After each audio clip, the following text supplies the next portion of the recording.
7 मई को बरतानिया में लोकल इलेक्शन यानी कि बल्दियाती इलेक्शंस हो रहे हैं। ये जो इलेक्शंस हैं 134 के करीब जो कौंसल्स हैं वहाँ पे हो रहे हैं। इंग्लैंड की ये कौंसल्स की मैं बात कर रहा हूँ। स्कॉटलैंड में भी हो रहे हैं, वो उनकी जो स्कॉटिश पार्लियामेंट है उसके लिए इंतखाबात हो रहे हैं। वेल्स में इंतखाबात हो रहे हैं वहाँ की जो लोकल पार्लियामेंट है उसके लिए। और जो नॉर्दर्न आयरलैंड है वहाँ पर अगले साल यानी कि 2027 मई 2027 में लोकल इलेक्शंस होने हैं। तो इस वक्त जो सारी बात हो रही है वो स्कॉटिश पार्लियामेंट की हो रही है, वेल्स की बात हो रही है, लोकल जो पार्लियामेंट है उसकी। और सबसे बढ़ के चूँकि इंग्लैंड बड़ा हिस्सा है बरतानिया का, यूके का, इसलिए सारी जो तवज्जो है ज़्यादातर वो मरकूज़ है जो 134 के करीब कौंसल्स हैं और 5000 के करीब जो सीट्स बनती हैं यहाँ पे मुख्तलिफ जो कौंसल्स के अंदर उनकी। और बहुत ज़बरदस्त इलेक्शंस इस बार होंगे चूँकि हमने देखा कि जब 2024 में जनरल इलेक्शन हुए थे उसमें जो मंजरनामा था, अब जो लोकल इलेक्शंस हो रहे हैं, अगरचे जो लोकल इलेक्शंस हैं उसमें अमूमन यही रुझान है, यही रवायत रही है कि जो लोकल मामलात होते हैं उसके ऊपर बात की जाती है, क्योंकि लोग जो कौंसल होती है उसके इख्तियार भी अपने दायरे कार में होता है। लेकिन चूँकि हर चीज़ बहुत ज़्यादा पोलिटिसाइज़ हो चुकी है, इसलिए हमने देखा कि जितनी भी पार्टीज़ हैं वो ख़ुद भी और हर हलके में, हर कौंसल में बात यही हो रही है नेशनल इश्यूज़ को लेके। अगरचे हर कौंसल के जो मुकामी मसाइल हैं वो मौजूद हैं, उनके ऊपर बात भी की जा रही है, लेकिन जो तज्ज़िया कार हैं वो इन इलेक्शंस को, जो लेबर पार्टी इस वक्त गवर्नमेंट में है उसको, उसकी कारकर्दगी के साथ भी देख रहे हैं कि लोगों का ये जो इलेक्शन का रिज़ल्ट आएगा इससे वाज़िया होगा कि लोग जो लेबर को अभी भी कितना पसंद करते हैं, या जो लेबर ने 2 साल तकरीबन हुकूमत की है उसके साथ कितना ज़्यादा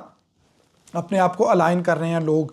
तो इलेक्शंस के बारे में थोड़ी सी आपको इन्फॉर्मेशन देता हूँ, उसके बाद जो तज्जिया है कि हो क्या सकता है इन इलेक्शंस में। तो 7 मई को इलेक्शन है, सुबह 7 बजे से इसका आगाज़ होगा और रात 10 बजे तक पोलिंग का जो अमल है वो जारी रहेगा। बरतानिया में जो चाहे वो नेशनल जो इंतखाबात हों या फिर लोकल इंतखाबात हों, छुट्टी वाले दिन नहीं होते, ना उस दिन स्पेशल छुट्टी होती है।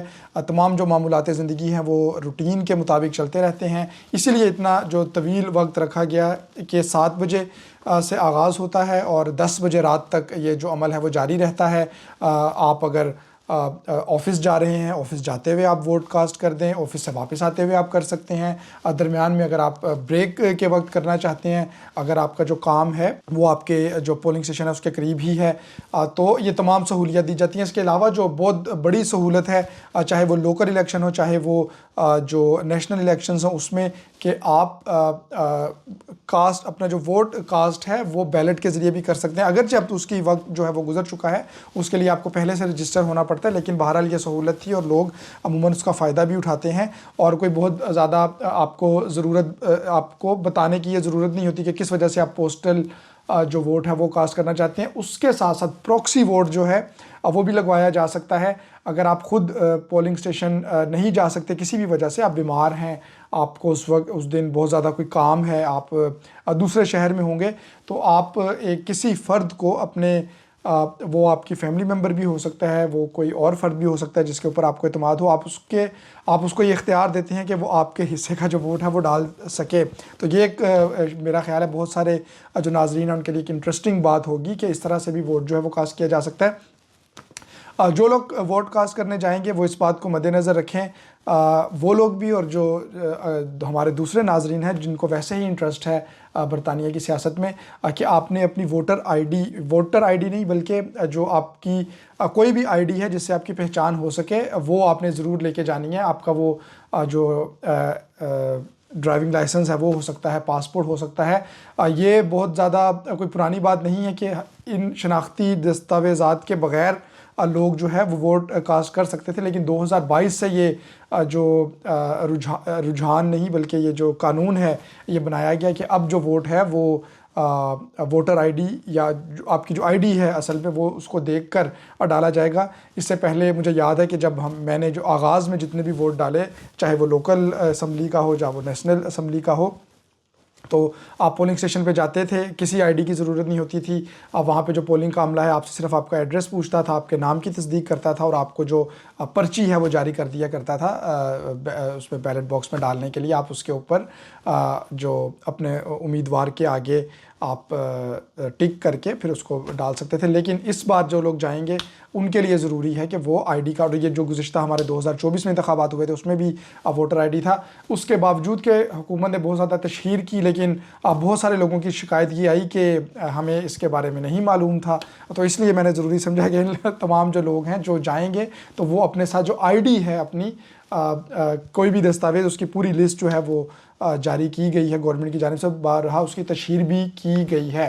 तो ये थोड़ा सा जो वोटिंग होगी किस तरह से और वोटिंग की अहमियत क्या है, जो लोकल अथॉरिटीज़ होती हैं उनके पास अगरचे बहुत ज़्यादा इख्तियारात नहीं होते, लेकिन जो लोकल कौंसल है वो चूँकि उन तमाम चीज़ों को डील करती है जिससे किसी भी रिहायशी का रोज़मर्रा की ज़िंदगी में उसका जो मामला होता है उसके ऊपर इफ़ेक्ट होता है। आपकी बिन कलेक्शन है, आपके लोकल जो पार्क्स हैं उनकी मेंटेनेंस है, आपकी जो बाज़-औक़ात जो गलियाँ या सड़कें जो है उनकी तामीर है, गटर के ढक्कन जो हैं, ये छोटी छोटी चीज़ें हैं बज़ाहिर, लेकिन आपकी ज़िंदगी इफ़ेक्ट हो रही होती है। तो ये जो मामलात हैं वो जो एक कौंसल है वो उसके दायरे कार में आती है। और लाइब्रेरीज़ जो हैं उनका इंतज़ाम जो है वो लोकल कौंसिल के फिर जो बेनिफिट्स हैं वो लोकल कौंसिल जो है वो उसको देखती है। जो मुकामी सतह पे जॉब्स हैं उनके हवाले से भी तो छोटे काम नहीं है, बहरहाल इम्पोर्टेंट है। और जो बिन कलेक्शन की मैंने बात की, शायद आप लोगों के नज़र से ख़बरें गुजरी हों, गुज़िश्ता साल ये एक बहुत बड़ा इशू रहा बर्मिंघम भर में और ख़ास तौर पे कुछ कौंसल्स में ये बहुत बड़ा इशू था वहाँ पर के बिन जो है, जो आपकी एक कूड़ा करकट की बिन होती है वो रेगुलर कलेक्ट नहीं की जा रही थी, अमले ने हड़ताल की हुई थी, फिर कौंसल्स के पास फ़ंड भी नहीं थे। तो एक लोकल सतह पे बहुत बड़ा इशू रहा। इसी तरह के बहुत सारे जो लोकल इश्यूज़ होते हैं उनके ऊपर जो पार्टीज़ हैं, जो कैंडिडेट्स हैं वो कह रहे होते हैं अपने आप को वोट देने का, लोगों से अपने वोट मांग रहे होते हैं। रवायती तौर पे दो जो पार्टीज़ हैं, चाहे वो नेशनल असम्बली हो चाहे वो लोकल जो इलेक्शंस हो, उसमें प्रोमिनेंट रही हैं लेबर और कंजर्वेटिव पार्टी, जिसको टोरी पार्टी भी कहा जाता है। इस वक्त अगर लोकल कौंसल्स की हम बात करें तो उसमें मेजॉरिटी लेबर की ही है, लेकिन ये हमने ट्रेंड देखा जो गुज़िश्ता आम इंतखाबात थे 2024 के, और तब भी कि इन दोनों पार्टीज़ में बहरहाल कुछ ना कुछ इन्होंने लूज़ भी किया। अगरचे लेबर पार्टी बहुत बड़ी मेजॉरिटी के साथ आई, लेकिन जो तीसरी कुव्वत हम कह सकते हैं या बहुत सारी छोटी छोटी जो कुव्वतें हैं वो भी मैदान में थी। और अब ये इन 2 सालों में हमने देखा कि वो मज़ीद ज़्यादा मुस्तहकम हुई हैं और बड़ी तादाद में लोकल इलेक्शंस में भी ये तमाम लोग पार्टिसिपेट कर रहे हैं। तो लेबर और टोरीज़ ये 2 बड़ी पार्टीज़ रही हैं। इसके बाद रवायती तौर पे जो लिब डेम यानी कि लिबरल डेमोक्रेट्स हैं वो रहे हैं। वो इस बार बहुत ज़्यादा गेन करने के बारे में दावे कर रहे हैं, अपने आप को मज़ीद जो है वो कॉन्फिडेंट जो है उन्होंने शो किया है। लेकिन इसके साथ साथ ग्रीन पार्टी जो है वो बहुत बड़ी पार्टी तो नहीं है, लेकिन नाराज़ वोटर्स जो हैं, जो ख़ास तौर पे लेबर के, ग्रीन पार्टी को उम्मीद ये है कि वो उसकी तरफ जाएंगे। और जो सबसे बड़ा एक, जिससे चाहे आप लेबर की बात करें, कंजर्वेटिव की बात करें और लोगों की बात करें, वो डर रहे हैं, वो रिफॉर्म यूके है, वो एक हकीकत है। नाइजल फराज साहब जो हैं, अगर आप लोगों को बरतानिया की जो सियासत है उससे थोड़ा सा आप शगफ़ रखते हैं तो उनका नाम आपके इल्म में ज़रूर होगा। जो आम इंतखाबात थे उसमें भी उन्होंने बहुत ज़्यादा, उनकी पार्टी ने वोट हासिल किए, सीट्स भी कुछ हासिल की, लेकिन उसके साथ साथ ये जब लोकल इलेक्शंस हैं इसमें वो ज़्यादा मुस्तहकम होते हुए नज़र आ रहे हैं। और वो डेंट डालेंगे टोरीज़ को तो वो डालेंगे ही, लेकिन उस जो राइट विंग की पार्टी है, लेकिन उसके साथ साथ लेबर को भी बहुत बड़ा ख़तरा है और कि उससे जो नाराज़ वोटर हैं वो नाइजल फराज की तरफ जा सकते हैं। और उनका एजेंडा लोकल चीज़ों के ऊपर बात करने के साथ साथ वो, और उनकी पार्टी जो है वो हमेशा से इमिग्रेंट्स के ख़िलाफ़ रही है।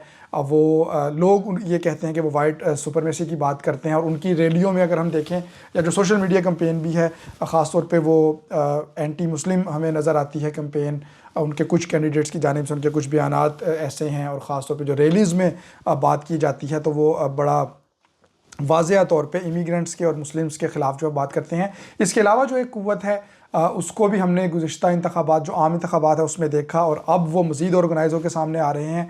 वो इंडिपेंडेंट कैंडिडेट्स हैं, यानी कि आज़ाद उम्मीदवार। आज़ाद उम्मीदवार बहुत बड़ी तादाद में कभी भी यहाँ पे बरतानिया में नहीं सामने आते थे या वो इलेक्शन जीतते थे, लेकिन गुज़िश्ता इंतखाबात में जो नेशनल इंतखाबात हैं उसमें हमने देखा कि 6 जो आज़ाद उम्मीदवार हैं वो जीते भी। लड़े तो बहुत ज़्यादा, लेकिन बज़ाहिर ये छोटा सा नंबर है, लेकिन पहली बार ऐसा हुआ और उसमें से 4 मुस्लिम उम्मीदवार हैं। एक जेरेमी कॉर्बन हैं जो लेबर पार्टी के साबिक सरबराह रहे हैं, वो पार्टी से अलग होकर उन्होंने आज़ाद हैसियत में इलेक्शन जो है उसको कंटेस्ट किया था और वो जीत भी गए, और एक और साहब हैं। तो ये फैक्टर इसलिए है कि ये तमाम ही जो लोग हैं, तकरीबन 5 के ऊपर तो मैं कंफर्म हूँ, इनकी जो बुनियाद थी ये गज़ावार थी। ये ना लेबर पार्टी से खुश थे, उसकी पॉलिसीज़ से, ना टोरी से तो बिल्कुल भी खुश नहीं थे। तो इस वजह से इन्होंने आज़ाद तौर पे लड़ा और पूरी जो कैंपेन है वो फ़लस्तीन के इशू के ऊपर इन्होंने बात की थी और फिर इलेक्शन जीता भी।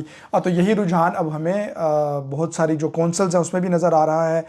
तकरीबन मेरा ख्याल है 700 से ज़्यादा उम्मीदवार हैं जो आज़ाद हैसियत में लड़ रहे हैं, और बहुत सारे उसमें ऐसे भी हैं जो जीत भी सकते हैं, ख़ास तौर पे वो इलाके जहाँ पे मुस्लिम्स की बड़ी आबादी है, जहाँ पे इमिग्रेंट्स जो हैं वो बड़ी तादाद में रहते हैं। तो ये भी जो एक ख़तरा है वो लेबर पार्टी को ख़तरा है कि उसकी सीट्स में ये डंड डालेगा। अगरचे तज्ज़ियाकार ये भी कह रहे हैं कि अगर ग्रीन और जो इंडिपेंडेंट कैंडिडेट्स हैं ये मिल के लड़ें, क्योंकि इनका किसी भी तौर पे, किसी भी सतह पे हमने पैचअप नहीं होते हुए देखा।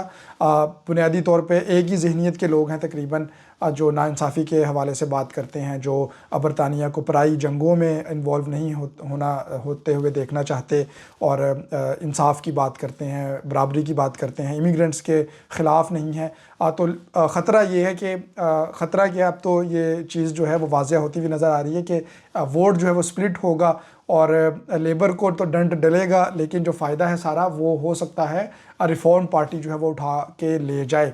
तो ये मुख्तसर सा तज्ज़िया है। 7 मई को इलेक्शन हो रहे हैं, इलेक्शन के बाद की क्या सूरत हाल की होगी उससे भी आपको आगाह करेंगे। लेकिन फ़िल वक्त जो है वो बहुत सारी कौंसल जो हैं उसमें यही नज़र आ रहा है कि मिक्स सा रुझान रहेगा, और बहरहाल जो लेबर पार्टी की मेजॉरिटी है उसमें एक अच्छा खासा और वाज़िया जो डंड पड़ता हुआ नज़र आ रहा है, और वोट जो है वो दीगर जो क़ुव्वतें हैं उनकी जानिब जाएगा।